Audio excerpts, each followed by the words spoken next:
If my toaster breaks, there's a cause. Why would I say it's God? I mean, how do I get to God from there's a cause required? Yes, there's a cause required for why my toaster broke. Why in the world would I assume it's God?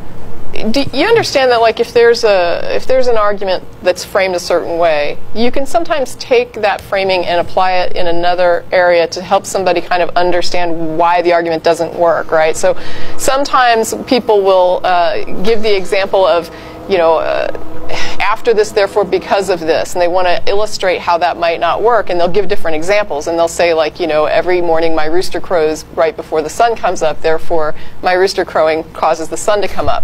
And it's just an illustration. It's like a little, you know, nobody would really say that, but it's an illustration of how the argument is flawed when you can see what happens when you plug things in and it doesn't work.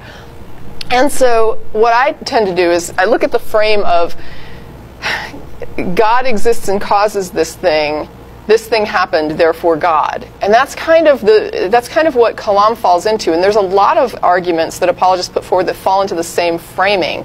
And when I take that and I move it and say, let's use a parameter that's not your God. Let's look at something that's not your God so that we can just look at the argument framing here. And we can say, if I said gremlins exist and they break machines, I have seen machines break, therefore gremlins exist, right? Gremlins cause broken machines, machines break, therefore gremlins. You see immediately the flaw in that argument, correct?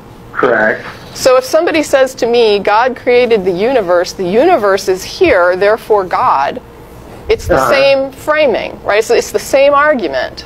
Right. But the argument itself isn't